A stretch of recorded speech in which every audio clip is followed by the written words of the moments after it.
సంజయ్ రెడ్డి గారు, మీరు గతంలో వైఎస్ వివేకానంద రెడ్డి గుండెపోటుతో చనిపోయారని చెప్పారు. తర్వాత అది హత్య కేసుని విచారణ జరుగుతుంది. ఎప్పుడు అబద్ధాలనే చెప్పననే మీరు దేవుడి మీద ప్రమాణ పూర్తిగా వివేకానంద రెడ్డి గారు గుండెపోటుతో చనిపోయారా, లేదు ఆయనది వేరే కారణంతో ఆ హత్య జరిగిందా?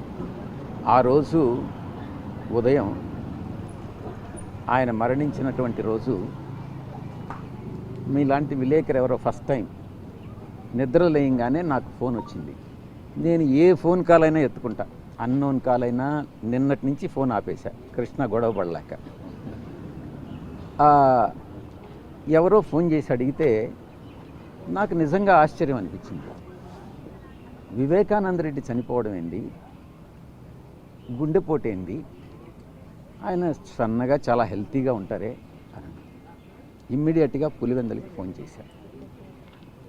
చేసి అడిగాను నేను అవినాష్ రెడ్డి గారిని. అవినాష్, ఏం జరిగింది, ఇట్లా విలేకరులు అడుగుతా ఉన్నారు ఏంది అని. నాకు ఆ పక్కన ఉండేటటువంటి వ్యక్తి ఎవరో గుండెపోటు అని చెప్పారు. అదే నేను విలేకరులకు చెప్పాను. నేను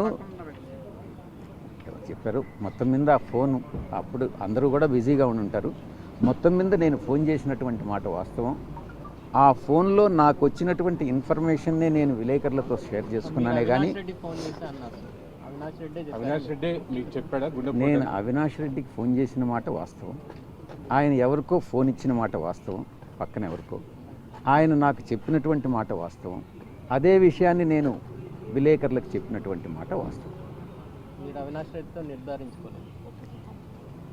అవినాష్ రెడ్డి అక్కడే ఉన్నాడు, ఆ విషయం నాకు తెలుస్తూ ఉంది, మీకు తెలుసు. నేను అవినాష్ రెడ్డికి ఫోన్ చేశాడని అంటే అక్కడే ఉండుంటాడు. మీరేదో దర్యాప్తు చేసినట్టో లేకుంటే పోలీస్ క్వశ్చన్ లాగా మీరు చేయడం అనేటటువంటిది కాదు. కానీ మీరు ఒక విలేకరుగానే మీరు ప్రవర్తిస్తే బాగుంటుంది అనేది నా ఉద్దేశం. నేను 2014 నుంచి మిమ్మల్ని చూస్తున్నా, మీరు ఒంటరిగా అటు రాజ్యసభలో కావచ్చు, పార్లమెంటు అవుట్ సైడ్ కావచ్చు, పార్టీ కోసం ఎంతో చేశారు కదా. అప్పుడు ఎప్పుడు కూడా అధికారం లేదు, ఎన్నడూ కూడా మీరు అన్ని కార్యక్రమాలు నిర్వహించరు వితౌట్ అధికారం లేనప్పుడు కూడా. కానీ ఇవాళ ఎందుకు నేను నిర్వహించలేకపోతున్నా, నా ప్లేస్లో వేరే వాళ్ళు అయితే బాగుంటుందని ఇప్పుడు ఎందుకు కన్క్లూడెన్కి వచ్చారు ఈ 9 ఏళ్ళ ప్రయాణంలో? అప్పుడే చెప్పాను కదా, అబద్ధాలు చెప్పలేనని. అబద్ధాలు చెప్పలేనప్పుడు తప్పుకోవాలి. అబద్ధాలు చెప్పలేకపోతే నిజాలు దాచిపెట్టచ్చు సార్, అవసరం లేదు. వెంకటేశ్వర స్వామి నన్ను శిక్షిస్తాడు.